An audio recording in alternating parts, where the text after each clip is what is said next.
जी नमस्कार। मैं आचार्य एनकेआर आप सभी को हमारे इस चैनल में स्वागत करता हूं। आज हम केमद्रुम दुर्योग के बारे में जानेंगे, जिसको दरिद्र योग भी कहा गया है। तो ये कुंडली में कैसे घटित होता है, इसका फल एक जातक को किस तरह मिलता है, क्या इसका भंग भी हो सकता है, अगर हाँ तो किस तरह, इन सभी विषयों पर हम आज विस्तार रूप से चर्चा करेंगे। तो आइए शुरू करते हैं। द्वितीय द्वादशे चैव चंद्रस्य ग्रहहीनतां शुभदृष्टिविहीनं च केमद्रुमं विदुर्बुधा। अर्थात जब चंद्रमा के द्वितीय और द्वादश भाव में कोई ग्रह होता है और उसे कोई ग्रह की दृष्टि या फिर शुभ ग्रह की दृष्टि प्राप्त नहीं होता है तो केमद्रुम नामक दुर्योग का निर्माण होता है। तो आइए एक कुंडली के माध्यम से इसको सिद्ध करके देखेंगे कि एक कुंडली में ये कैसे लागू होता है, किस तरह फलित होता है। मान लीजिए कि 12वें भाव में आपके कहीं पर भी चंद्रमा बैठे हो। मान लीजिए कि यहाँ पर लग्न में चंद्रमा है, उसके दूसरे भाव और उसके 12वें भाव में कोई भी ग्रह नहीं है, ये दो भाव खाली है, तो चंद्रमा केमद्रुम नामक दुर्योग से पीड़ित हो जाएगा। इसमें जैसे कि हम सुनफा अनफा दुर्धर आदि के योग, पंच महापुरुष आदि योग के बारे में चर्चा कर रहे थे। मुख्यतः मंगल, बुध, गुरु, शुक्र, शनि, इन 5 ग्रहों की गणना उसमें होता है योग को फॉर्मुलेट करने के लिए। तो दूसरे भाव में और द्वादश भाव में इन 5 में से कोई ग्रह ना हो राहु, केतु, सूर्य की गणना इसमें नहीं होता है। मान लीजिए कि दूसरे भाव में राहु है तो भी केमद्रुम नामक योग बनेगा। मान लीजिए कि अगर दूसरे भाव में केतु है तो भी केमद्रुम नामक योग बनेगा। मान लीजिए कि सूर्य 12वें भाव में है तो भी केमद्रुम नामक दुर्योग बनेगा। परंतु अगर द्वादश भाव में मंगल हो गया या फिर द्वितीय भाव में आपका मंगल हो गया या फिर इन 5 में से कोई ग्रह अगर द्वादश या फिर द्वितीय भाव में हो गए तो केमद्रुम नामक दुर्योग का निर्माण नहीं होगा। तो आपके कुंडली में चंद्रमा कहीं पर भी हो, उसके दूसरे भाव और द्वादश भाव में अगर कोई ग्रह ना हो, चंद्रमा अगर खाली बैठे हो, तो ये केमद्रुम नामक दुर्योग का निर्माण होता है। तो ऋषियों का मत है कि जो व्यक्ति केमद्रुम नामक दुर्योग में पैदा होता है वो मलिन, दुखित, निर्धन जो बड़ी मात्रा में प्राप्त करता है उसे खो देता है। और यहाँ तक भी कहा गया है कि राजा अथवा राजा के समतुल्य हो या फिर राज परिवार में भी जन्म हो तो भी वो मलिन, दुखित, निर्धन होने का सामना करता है या फिर होता है। परंतु इसका फल एक जातक को किस तरह मिलता है, चंद्रमा किन किन भावों में होने से या फिर किस भाव से रिलेटेड चीजों में ये कमी देते हैं, इनका जो मूल केमद्रुम दुर्योग का जो मूल स्वभाव है कि एक बार ये जिंदगी में निर्धन होने का सामना करवाते हैं। या फिर कोई भी चीज, अगर मान लीजिए कि आप बिजनेस में बहुत अच्छे हैं तो एक बार वो डाउनफॉल जरूर दिखाएगा, धन हानि जरूर कराएगा। तो इस तरह का रिजल्ट केमद्रुम का होता है। तो अभी मान लेते हैं कि एक कुंडली का एग्जाम्पल लेते हैं, उसी में कुछ सूत्र घटित करके देखते हैं कि ये कैसे फॉर्मुलेट हो सकता है। मान लीजिए कि धनु लग्न की कुंडली है, चंद्रमा 12वें, चंद्रमा मान लीजिए कि एकादश भाव में है,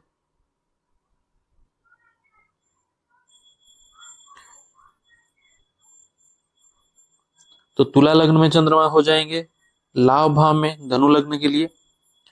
तो यहां पर कैसे ये घटित होगा कि सूत्र ये कहता है या फिर केमद्रुम योग का फल इस तरह मिलता है कि चंद्रमा जहां बैठे हो, पहले सूत्र चंद्रमा जहां पर बैठे हो, दूसरा है ये है कि वो जिस भाव को देख रहे हो, तीसरा ये है कि जिस भाव के स्वामी चंद्रमा हो, चौथा ये है कि जिन चीजों के कारक चंद्रमा है तो उन्हीं चीजों में दिक्कत आती है। अर्थात केमद्रुम योग अगर आपकी कुंडली में बना है, कहीं पर भी हो, तो वो जहां बैठे हैं उस भाव से रिलेटेड प्रॉब्लम वो देंगे, जिस भाव को देख रहे हैं उस भाव से रिलेटेड प्रॉब्लम देंगे, जिस भाव के स्वामी ग्रह ये बनते हैं उस भाव से रिलेटेड प्रॉब्लम देंगे, जिन चीजों के कारक ये बनते हैं उन सभी चीजों से वो प्रॉब्लम दिलाएंगे। चंद्रमा किसके कारक है, मन के कारक। चंद्रमा सुख शांति के कारक, माँ के कारक, परिवार के कारक, तो इन सभी चीजों में चंद्रमा कमी जरूर दिलाएंगे। मान लीजिए कि हमने यहाँ पर चंद्रमा को लाभ भाव में बिठा कर रखे हैं, तो चंद्रमा की सप्तम दृष्टि कहां पर होगा? मैं यहाँ पर पूर्ण कुंडली निर्माण कर लेता हूं।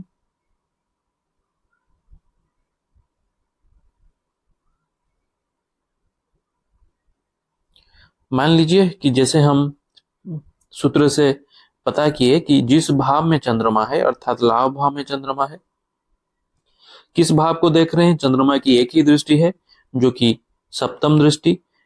तो चंद्रमा से गिनने पर सप्तम भाव कौन आता है? पंचम भाव। जिस भाव के वो स्वामी हो अर्थात अष्टम भाव के स्वामी, अष्टम भाव क्या होता है? रहस्य का। अष्टम भाव आयु का भी होता है, चोट चपेट का भी एक कारक बनता है, और अकस्मात अकस्मात धन की प्राप्ति यहां पर भी होता है। ऐसा कहा गया है कि गड़ा हुआ धन का प्राप्ति अष्टम भाव से दिखनी चाहिए। तो मान लीजिए कि जहां पर चंद्रमा बैठे हैं, जिस भाव को चंद्रमा देख रहे हैं, यहां पर मैं रेड मार्क कर लेता हूं। यहां चंद्रमा जिस भाव में बैठे हैं, जिस भाव को देख रहे हैं, और जिस ग्रह के जिस भाव के स्वामी ये है, तो उन्हीं चीजों में चंद्रमा दिक्कत दिलाते हैं जब केमद्रुम नामक दूरियों का निर्माण करते हैं।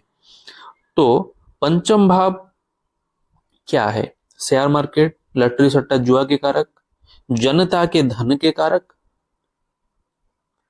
तो केमद्रुम योग ये कहता है कि आप एक बार जिंदगी में वो गवाएंगे जो आपको बहुत प्राप्त होगा। उन सभी चीजों से आपको एक बार बहुत मुश्किल या फिर परेशानी देखनी जरूर पड़ेगी। मान लीजिए कि आप लॉटरी सट्टा जुआ से या फिर जनता के धन से, जनता का धन मतलब आप बड़ी बिजनेस करते हैं या फिर आप पॉलिटिशियन है, कुछ भी है, उनसे जनता से आप धन अर्जन करते हैं। तो ये कैसे फॉर्मुलेट हो रहा है यहाँ पर कि चंद्रमा लाभ भाव में होकर जनता के धन या फिर लॉटरी सट्टा जुआ हो गया, शेयर मार्केट से धन तो दिला रहे हैं, धन से लाभ तो दिला रहे हैं। कैसे दिला रहे हैं ना? ये चतुर्थ भाव, अष्टम भाव के स्वामी, धनु लग्न में अष्टम भाव के स्वामी चंद्रमा है, तो अकस्मात धन, रहस्यमय धन तो प्राप्त करवा रहे हैं। परंतु जब चंद्रमा के दशा अंतर्दशा आएगा, चंद्रमा के या फिर लग्न का खराब समय आएगा, तो वो लॉटरी सट्टा जुआ से इनकम हुआ पैसा वो उस जातक को गंवाना पड़ेगा। जिस तरह वो अर्जन किया है उस तरह उसको हानि भी देखनी पड़ेगी। तो आप इसी तरह किसी भी लग्न में इसको लागू करके देख सकते हैं कि ये कमियां कहां पर देंगे, किस स्थान में बैठे हुए हैं, किस भाव को देख रहे हैं, किस भाव के स्वामी वो बनते हैं। तो उन्हीं चीजों में जब केमद्रुम नामक दूरियों का निर्माण होता होगा तो इस तरह का रिजल्ट ये जरूर देंगे। कुछ खोने का मतलब यही है कि पहले कुछ प्राप्त करना, उसके बाद ही खोना। तो ये रिजल्ट इस तरह ही देते हैं। अभी देखते हैं कि केमद्रुम योग का भंग कैसे होता है।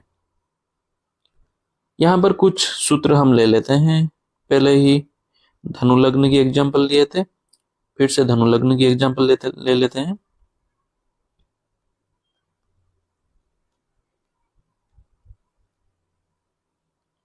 मान लीजिए कि चंद्रमा आपके 12वें भाव में है, तो सूत्र यह कहता है यदि चंद्रमा के साथ कोई ग्रह है तो केमद्रुम नामक योग का दुर्योग का निर्माण नहीं होता है। मान लीजिए कि चंद्रमा अष्टम भाव में है और यहाँ पर गुरु भी साथ में है, या फिर 5 में से कोई ग्रह चंद्रमा के साथ है, तो ये केमद्रुम नामक दुर्योग का निर्माण नहीं होगा। दूसरा सूत्र यह कहता है कि लग्न से या फिर चंद्र लग्न से, दोनों लग्न से केंद्र में अगर कोई ग्रह है तो ये केमद्रुम नामक दुर्योग नहीं गिना जाएगा या फिर इसका भंग ही कहा जाएगा। मान लीजिए कि मंगल आपके चतुर्थ भाव में, इन चारों में से लग्न हो गया, चतुर्थ हो गया, सप्तम हो गया, दसम हो गया, लग्न से अगर इन 4 भाव में कहीं पर भी एक ग्रह बैठा है तो ये केमद्रुम नामक योग नहीं होगा। तो चंद्र लग्न से अगर देखें तो चतुर्थ भाव तृतीय भाव होता है, सप्तम भाव पंचम होता है, दसम भाव अष्टम होता है,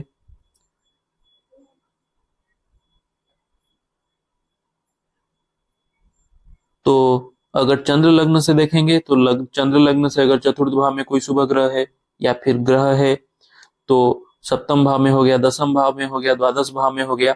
तो इन भावों में ग्रह होने से केमद्रुम नामक दुर्योग का निर्माण नहीं होता है। उसी तरह चंद्र लग्न से हमने देखा, केंद्र से भी हमने देखा कि केंद्र में कोई ग्रह होने से लग्न से ये योग नहीं बनता है। चंद्र लग्न से भी अगर कोई केंद्र में हो तो भी ये योग नहीं बनता है। और दूसरी ये चीज है कि मंगल मान लीजिए कि पंचम भाव में है, तो चंद्रमा जिस भाव में बैठे हैं उस भाव के स्वामी की दृष्टि अगर उस भाव पर पड़ रहा है जहां पर केमद्रुम नामक दुर्योग बना हुआ है, तो ये केमद्रुम नामक दुर्योग का भंग होगा। मतलब मान लीजिए कि मंगल पंचम भाव में है, तो मंगल अष्टम दृष्टि से सो भाव को देखेंगे, चंद्रमा को देखेंगे, तो भी ये केमद्रुम नामक दुर्योग का निर्माण नहीं होगा। तो ये कुछ फॉर्मूला था केमद्रुम दुर्योग का भंग के कारण, भंग के लिए। तो इन्हीं उपायों से आप केमद्रुम योग का चर्चा कर सकते हैं, आप केमद्रुम योग को फलित कर सकते हैं। इसका लाभ या इसका खराब प्रभाव आप देख सकते हैं अपने कुंडली में लागू करके। हम और भी बहुत सारे योगों को लेकर आएंगे। तब तक के लिए धन्यवाद।